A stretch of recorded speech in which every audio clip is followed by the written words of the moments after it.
E aí, pessoal, vamos lá, mais uma aula, né? Na aula de hoje, continuação aí, né? Na aula anterior, nas duas aulas anteriores, a gente trabalhou ângulos, né?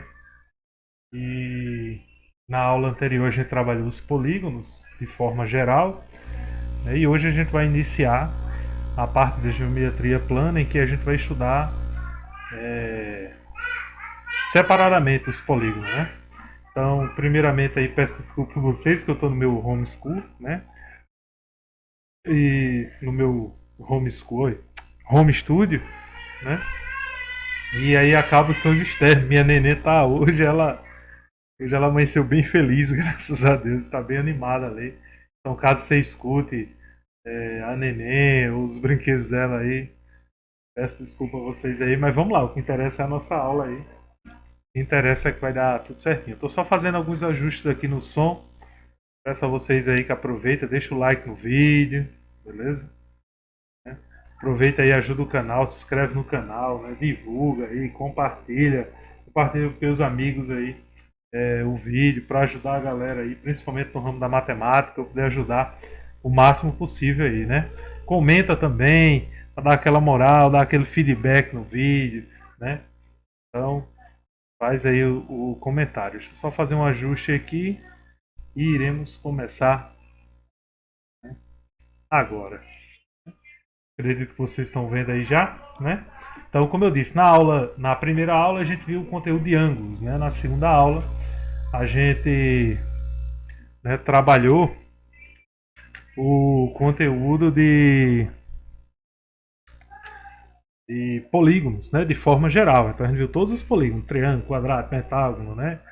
Na verdade, o grande foco era a soma dos ângulos de um polígono e é, soma dos ângulos de um polígono e diagonais. Isso mesmo. E aí agora a gente vai trabalhar os polígonos de forma separada, né? Os triângulos, né? Eu gosto sempre de começar por ele, por ser o menor dos polígonos existentes, né? Então, o menor dos polígonos que a gente encontra e também tem uma vasta quantidade de conteúdos em relação a essa figura, né? Todo ano está presente nos vestibulares, principalmente o Enem gosta bastante dos triângulos.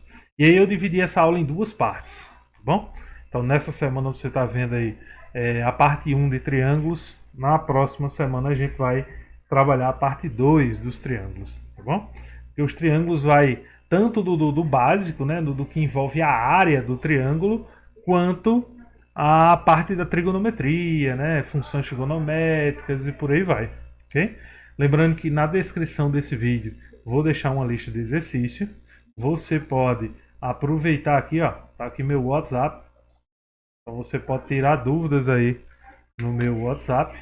Então pode tirar dúvida, mandar dúvida aí, seja meu aluno ou não, tá bom? Assistindo essa aula já se torna aluno meu.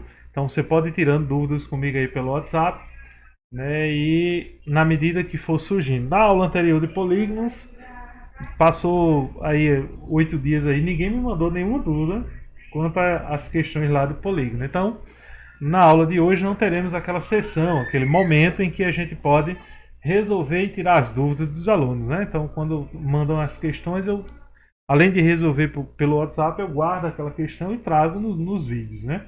Mas como não teve dúvida, acredito que o pessoal respondeu direitinho, né? E fez tudo certinho. Então vamos à aula. Vamos deixar de enrolação aí, vamos à aula. Então vai lá.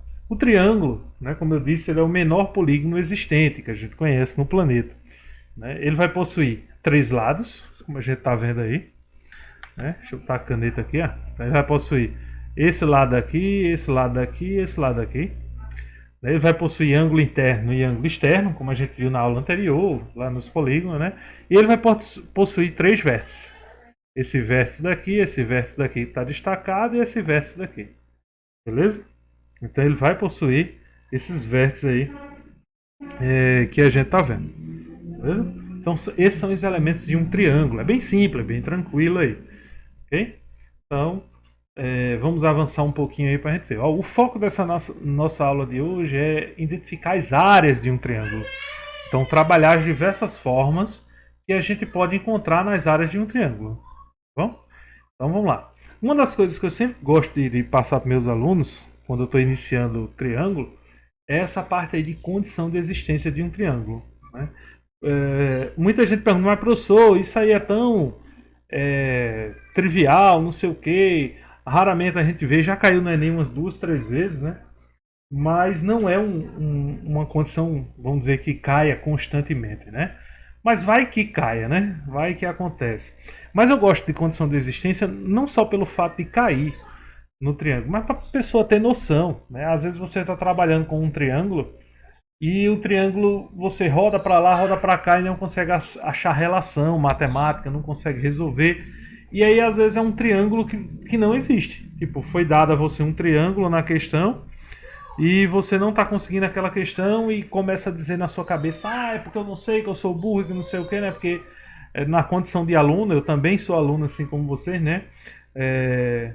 A gente vive constantemente aprendendo, além de ser professor, eu sou aluno, então eu vivo sempre estudando, né? Então eu tenho essa situação e essa realidade. O aluno tem um costume muito de se autocobrar, né? Essa autocobrança. Então ele vai lá tentando a questão e não consegue de jeito nenhum e vai para lá e vai para cá. E no fim das contas, quando ele vai ver, é uma questão que o triângulo não existe, ou seja, alguém passou, copiou errado, deu um valor errado. E aí existem essas, eu não vou chamar de fórmulas, mas inequações, né? Então essas 3 inequaçõezinhas aqui, ó, que são 3 validações para saber se um triângulo existe sim ou não. E ela é bem simples de decorar, é só você fazer o seguinte: a subtração entre 2 lados, quaisquer, do triângulo, em módulo, né, essa subtração, ela tem que ser menor do que o terceiro lado. E a soma daqueles mesmos 2 lados, tá? A soma dos mesmos 2 lados, ó, tem que ser maior do que o terceiro lado. Então a subtração tem que ser menor e a soma tem que ser maior, né? Então a gente decora rapidinho essa condição de existência e faz uma verificação até mental na hora, né? Vamos ver um exemplo aí. O que seria aí? Temos um triângulo aí, 10, 14 e 8. Você de cara pode dizer, professor, esse triângulo aí existe, não sei o que, ó, tá bem desenhadinho, é um triângulo retângulo e por aí vai. Sim, beleza. Mesmo que você tenha certeza, mas se você está tentando a questão, foi para lá, foi para cá e não conseguiu de jeito nenhum, verifica se o triângulo ele existe ou não. Às vezes pode acontecer do triângulo não existir e você está perdendo tempo ali, né? E no vestibular nunca vai cair um triângulo que existe. Isso pode acontecer. E aí, claro, a questão seria anulada, aquele processo todo. Mas pode acontecer se você está resolvendo uma resolução de questão, um PDF que você achou da internet. E aí você vai lá, responde, rola, rola. Então, para você não se autocobrar, não ficar dizendo, é porque eu não acerto, que eu sou burro, não sei o que, não sei o que. Aí você verifica. Entendeu? Porque se ele não existe, então não é porque você é burro.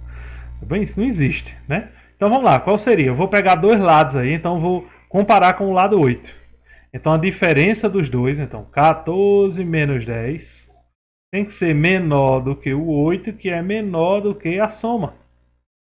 14 mais 10. Então 14 menos 10 é quanto? 4, é menor do que 8. Que 8, né, no caso, é menor do que a soma. Então 14 mais 10, 24. Então nessa verificação aqui, ok. Vamos ver. Outra verificação, deixa eu mudar a cor aqui. Lembrando que você tem que fazer sempre as 3 verificações, beleza? Então você tem que fazer as 3. Então eu peguei o lado 8 e já fiz com o lado 8 deu certo. Agora eu vou fazer com o lado 14.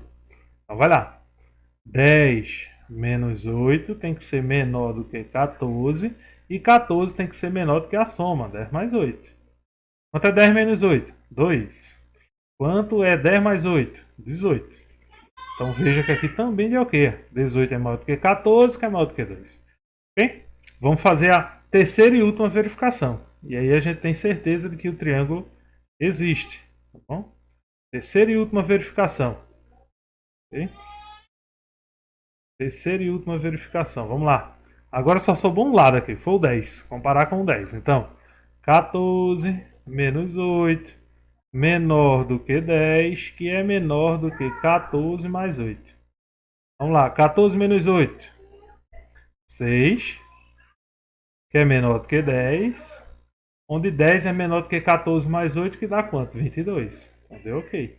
Então, ó, como deu ok aqui e ok aqui nas 3 verificações, então um triângulo ele existe. Tá bom? Então um triângulo existe. Então é muito bom a gente ter a questão da condição de existência por esse fato, né? Então, ter a condição de existência é bastante importante para você não perder tempo na hora que você tá lá. Ah, tô errando a questão que só e saber o porquê que você tá errando, né? Pode acontecer aí, ok? Então vamos lá, avançando aí um pouco aí.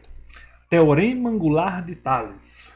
Né? O teorema angular de Tales é um teorema que eu gosto de brincar bastante com meus alunos. Vou brincar com vocês aqui, né? Vocês aí, principalmente o pessoal do canal aí, tá chegando aí pela primeira vez no canal, né, vai entender um pouquinho aí. Esse teorema eu tenho um costume de chamar de teorema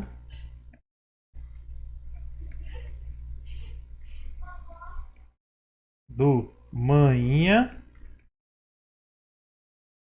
mais painho, né? Como somos nordestinos, então a gente tem um costume de chamar manhinha e painho, sempre no diminutivo aí, nossas mães e nossos pais. Mas o que isso quer dizer? Por que esse teorema, professor? Né? Bem, o teorema diz o seguinte: diz que quando eu tenho dois ângulos não adjacentes a um ângulo externo, a soma desses dois ângulos é exatamente igual ao ângulo externo. Você diz, eita, professor, que definição aí, tá parecendo um trava-língua. Pois é, vamos na prática. Então eu chamo esse ângulo de M, esse ângulo de P, que representa o M, representa a manhinha e o P, painho. E aí eu faço da seguinte forma: a soma dos dois, ou seja, M mais P, é igual a F. Por isso que eu digo, manhinha mais painho gera filhinho. Né? Então, somando os dois ângulos aí, a gente tem o valor do ângulo externo. É um teorema bastante importante, dá para a gente resolver diversas coisas na geometria plana, principalmente quando se tem o triângulo, né, como figura. Então dá para a gente solucionar e ganhar tempo, né, dá uns atalhozinhos utilizando esse teorema. Né? Então deixar aí para você printar a tela aí, se você quiser armazenar aí essa imagem, né, esse teorema bastante utilizado. Tá bom? Acho que já deu tempo de se printar, vou avançar aí um pouquinho. Então vamos ver um exemplo desse teorema, vamos utilizar aí. Lembrando que essa questão aí você pode resolver de diversas formas, só que a gente vai tentar, vamos apelar para usar somente o teorema de Tales, tá bom? Só para a gente praticar mesmo. Então vai lá, na figura abaixo, a medida de AD é igual à medida de BD. Calcule as medidas x, y e z. Ó, x, y e z. Tá bom? Então, calcular a medida desses ângulos aí. Vamos ver BD, onde é que está BD? Ó, BD está aqui e AD está aqui. Então, esse lado aqui, deixa eu tentar. Então, esses dois lados aqui eles são iguais. Se eles são iguais, significa pra gente que aqui é Z. Tá bom? Já eu vou falar por quê. Tá bom? Mas é porque se trata de um triângulo isósceles. Ok? Então, Z e Z lá em cima. Então são iguais esses ângulos. Já eu explico por que esses ângulos são iguais aí, com slides mais na frente aí. Mas vamos trabalhar. Vamos ver aí, vamos descobrir os ângulos aí. Então eu quero descobrir o valor de x, por exemplo. Veja que x e o 100 não precisa utilizar o teorema angular de Tales aqui. Então para descobrir o x, eu vou observar o seguinte, que esses ângulos aqui, ó, a soma dos dois tem que dar quanto? 180, porque é um ângulo raso. Então, x mais 100 é igual a 180. Então, x vai ser igual a 180 menos 100. Então, x é igual a 80. Então, já achei o ângulo x. Aí, agora sim, a gente pode trabalhar o teorema angular Tales. Para achar o y, eu posso comparar y com 70. Ó. Y mais 70, ou seja, manhinha mais painho, vai gerar o filhinho, que é quem? 100, que está fora. Então, y vai ser igual a 100 menos 70, que dá 30. Beleza? Isso já achamos o y, x e o y, né? Agora vamos achar o z. Ó, o z é o mesmo esquema, ó. Dois ângulos internos, ou seja, z mais z, é igual ao ângulo externo, que é quanto? X, usando o teorema angular Tales. Ok? Então, z mais z dá 2z. Né? Eita, deixa eu apagar aqui, ficou igual, parecendo um diferente. Né? Então 2z igual a x é quanto? 80. Então z vai ser igual a 80 dividido por 2. Então z é igual a 40. Beleza? Então achamos aí os três valores.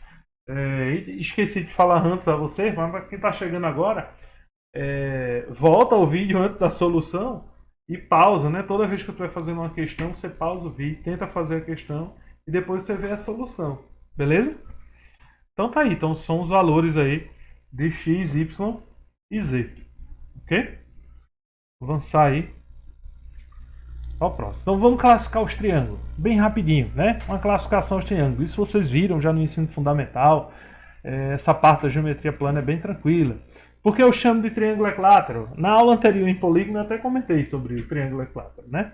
Mas a gente chama o triângulo equilátero de equilátero porque possui todos os lados iguais. Beleza?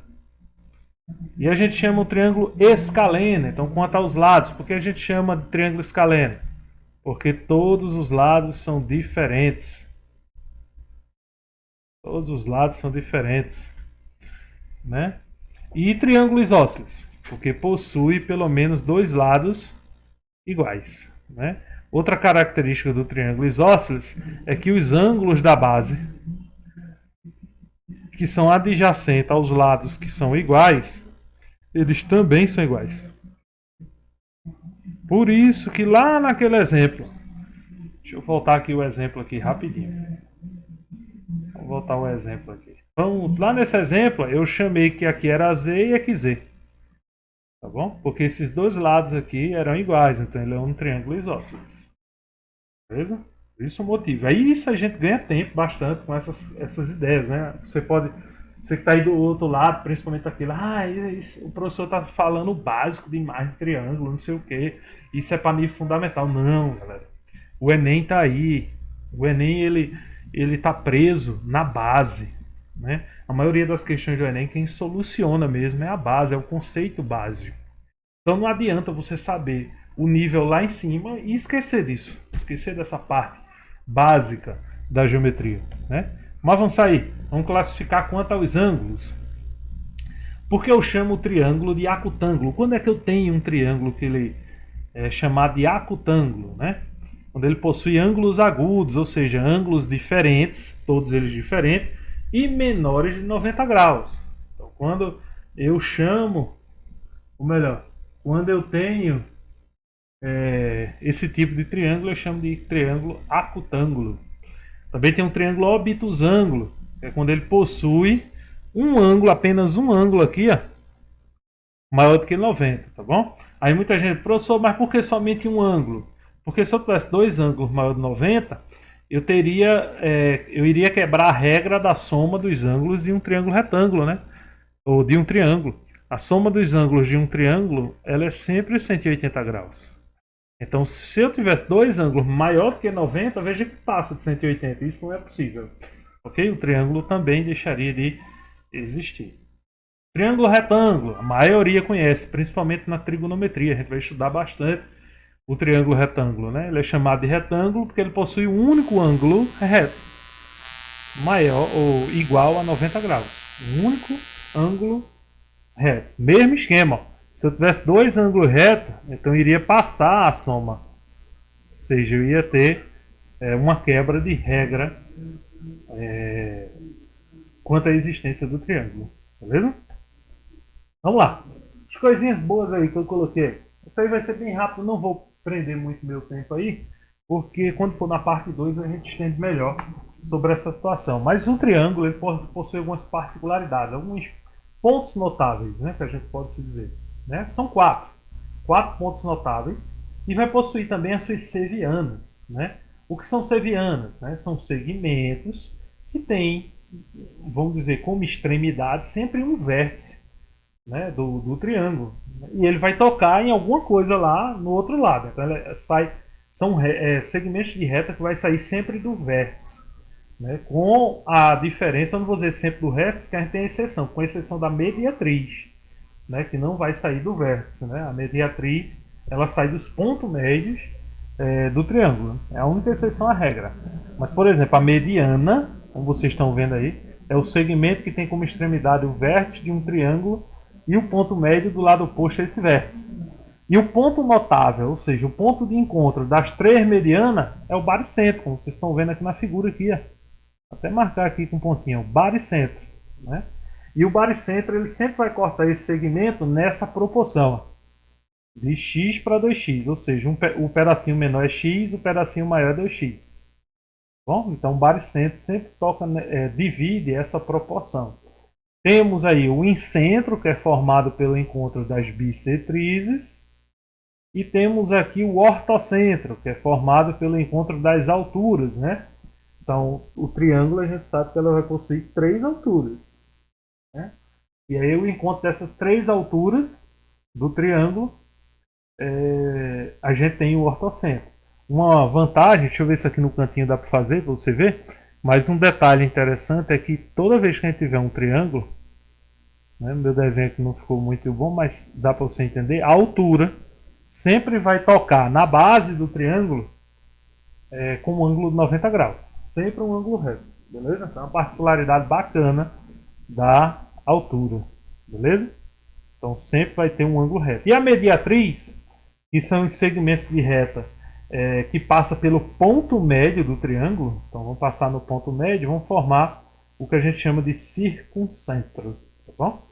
Então quando for na parte 2 eu vou falar um pouco mais desses pontos aí notáveis, né? Por enquanto só para mostrar a vocês mesmo ter a ideia, mas vocês já podem ir pesquisando na internet, estudando um pouco sobre eles, tá bom?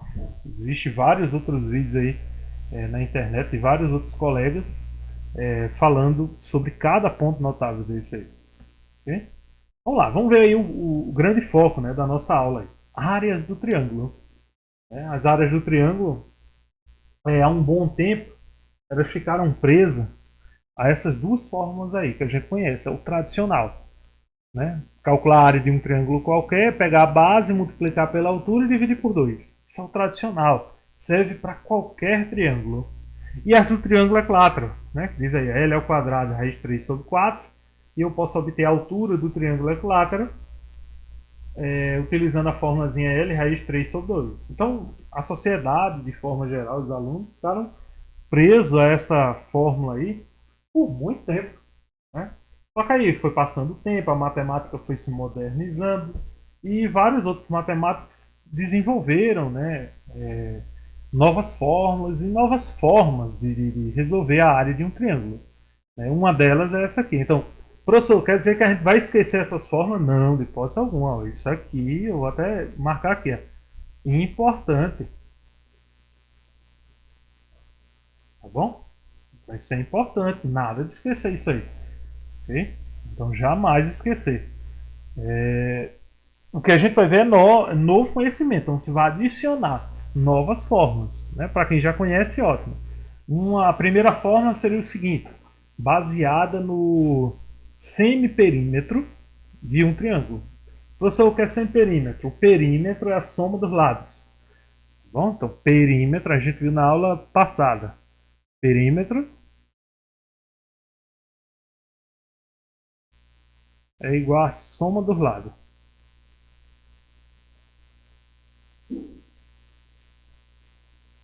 Soma dos lados. Semiperímetro é a metade do perímetro. Sempre lembrar isso aí. Toda vez que falar em perímetro, metade do perímetro. Ok? E aí a gente pode calcular o seguinte. Todo triângulo ele vai ter uma circunferência inscrita, ou seja, dentro do triângulo, como vocês estão observando aí nessa figura aqui. Então todo triângulo ele vai ter uma circunferência escrita. E essa circunferência ela vai ter um raio. Né? Já que toda circunferência tem raio. Então ela vai ter um raio. Com o valor desse raio, a gente pode obter a área, como vocês estão vendo aqui, na fórmula. Então se eu pegar o semiperímetro e multiplicar pelo raio dessa circunferência, eu posso obter a área desse triângulo. Okay? Acredito que a gente vai ter um exemplo mais na frente sobre isso aí. Né? E depois eu mostro. Outra forma também, né, além dessa aí, outra forma também de resolver a área do triângulo, apenas com semiperímetro, sem depender de circunferência, porque a figura pode vir assim para você. Pode vir um triângulo apenas com o valor do lado. Só o valor do lado. Para você não ter trabalho, ter que descobrir a altura, tentar descobrir quem é a base, por aí vai, você pode utilizar essa fórmula aqui. Ah, professor, ela é grande, mas muito prática, eu garanto a você que você decora ela rapidinho. Tá bom? E aí o que é que ela diz assim? Ela vai pegar o semiperímetro, multiplica pela subtração de cada lado desse pelo semiperímetro. Né? Então, o que isso quer dizer? Por exemplo, se eu tivesse um triângulo aqui, deixa eu desenhar o triângulo aqui, deixa eu ver, 6, 9, 6, 9, vou botar nem 6 aqui, vou botar assim, deixa eu apagar aqui, um triângulo melhorzinho aqui. Então, se eu tivesse o triângulo aqui que fosse o que a gente já conhece, convencional, opa, então o que a gente conhece aqui, que é o triângulo retângulo, né? 3, 4, 5. Pronto, então se a gente pegar esses triângulos aí, vamos calcular a área dela. A gente já sabe que por base e altura ia ser o quê? 3 vezes 4, 12, dividido por 2, 6. Mas aí vamos usar essa fórmula aí. Então, a raiz de semiperímetro, 3 mais 4. Quanto é 3 mais 4? 7, né? Mais 5, dividido por 2, 6. Então a gente tem um semiperímetro que é igual a 6 vezes. Então, 6 menos um lado, então 6 menos 3, vezes 6 menos 4, vezes 6 menos 5. Aí vamos lá. A área vai ser igual a raiz de 6, que multiplica. Quanto é 6 menos 3? 3. 6 menos 4, 2. 6 menos 5, 1. 1 vezes 2 vezes 3, 6. Vezes 6, 36. A área da raiz 36. Quanto é a raiz de 36? 6. Ok? Então, usando essa fórmula aí, a gente pode resolver a área. E ela serve para qualquer triângulo. Vantagem para a gente. Tendo os três lados, você sabendo o valor dos três lados do triângulo, você consegue resolver a área. Então, uma boa dica, né? Ah, professor, eu posso esquecer as outras? Pode. Mas vai ter situações em que as outras, principalmente a do triângulo equilátero, você pode ganhar tempo com elas. Né? Então você pode ganhar tempo. Vamos avançar aí um pouquinho mais. Vamos ver alguns exemplos. Ó, eita, triângulo 3, 4, 5. Acabou aparecendo aqui. Então qual seria a área? A gente já sabe que a área do triângulo 3, 4, 5 que a gente acabou de calcular é 6. Mas vamos ver através da primeira fórmula. Qual é a primeira fórmula? Semiperímetro multiplicado pelo raio, né? Já que tem uma circunferência aqui dentro. O semiperímetro é a soma dos três lados. Então P, ó, vou calcular aqui do lado para você ver. P é igual a 3 mais 4 mais 5 dividido por 2. Isso aqui vai dar 12 dividido por 2, que dá 6. Então, 6 que multiplica o raio. O raio é quanto? 1. 6 vezes 1, 6. Né? Então, só concluindo para a gente que todas as fórmulas se aplicam a qualquer triângulo. Né? E é bem tranquila. Cabe a você optar qual seria a melhor para você. Claro que essa do raio, você depende da circunferência. Aquela que é maior, que tem todos os... como é que eu posso dizer? Em relação a todos os lados, só depende dos lados do triângulo, ela é bem mais prática. Dá para você desenvolver bem melhor. Beleza? Então, ó, sabendo das áreas, a gente vai chegar ao teorema da bissetriz interna, tá bom? Teorema da bissetriz interna. O teorema da bissetriz interna, lembrando aí que a gente já está chegando no finalzinho da nossa aula, né? Da parte 1, parte 2, próxima semana a gente continua, mas aí o teorema da bissetriz interna, ela diz pra gente que quando eu tenho a bissetriz de um vértice de um triângulo, né? Ele vai dividir esse triângulo em segmentos proporcionais. E esses segmentos proporcionais eu posso trabalhar dessa forma. Eu posso dizer, por exemplo, que x está para C, assim como y está para B. Ou x está para y, assim como c está para b. Aplicando o teorema de Tales. Beleza? Então o teorema da bissetriz interna, ele facilita, faz a gente ganhar tempo em resoluções de questões. Vamos ver um exemplo aí. Na figura, calcula os valores x e y, sabendo que BS é a bissetriz interna do ângulo B. Vê, está querendo saber o valor de x e y. Eu sei que a soma de x e y dá 9, como eles colocaram aqui. Porém, eu quero x e y específicos. E aí eu posso trabalhar da seguinte forma. Eu posso olhar pela bissetriz interna, eu posso dizer que x está para 15, assim como y está para 12. Isso é a primeira equação. A soma de x mais y é quanto? 9. Então x é a mesma coisa que 9 menos y, passando o y que está positivo para cá. Ele vem negativo. E aí com essa equaçãozinha aqui que eu montei, x é igual a 9 menos y, eu continuo respondendo aqui. Então x é 9 menos y sobre 15 igual a y sobre 12. Agora eu vou fazer meio pelos extremos. Tá bom? Então fazer o meio pelos extremos aí. 12 vezes 9 é que vai dar 108. E 12 vezes y menos 12y. E 15 vezes y, 15y. Que vai ficar 108. 12 está negativo, é para lá o quê? Positivo. Então eu vou ter 15 mais 12. Né? Daí eu vou ter 27y. Então y vai ser igual a 108 dividido por 27. E aí y é igual a 4. Então se y é 4, x é quanto? 9 menos 4, 5. A soma é 9. Beleza? Então a bissetriz ela nos ajuda a chegar nessa solução. Você pode, quando você pausou o vídeo, você pode tentar responder essa questão aí de outra forma. Você vai ver que só sai com o teorema da bissetriz interna, né? Com facilidade, né? Usando esse teorema aí. Beleza? Então, vamos avançar um pouquinho. Eu acredito que já é o último exemplo e a gente já está chegando no final da nossa aula. É isso mesmo, né? Então, galera, essa parte 1, nosso foco principal era a área dos triângulos, né? Na parte 2 a gente vai ver mais a parte trigonométrica, né? Vai ver parte do seno, cosseno, tangente. Né? Aproveito aí para agradecer a vocês pela atenção. Né? Contem comigo aí nas redes sociais, como vocês estão vendo aí. Ok? Então vocês podem observar o que temos aí no caso, meu zap aqui. Ó. Você pode vir aqui no meu zap. Tem também o meu site. Lá você vai ter acesso e meu e-mail. Você pode entrar em contato aí para tirar as dúvidas e enviar as dúvidas. Ok? Então, na descrição desse vídeo vai ter uma lista de questões, né? A lista de questões envolvendo essas duas partes aí do triângulo, ou seja, essa parte 1. E no próximo vídeo eu lanço para vocês uma nova lista de questões envolvendo a parte 2. Né? Por hoje é só, galera. Vamos ficar por aqui. Valeu!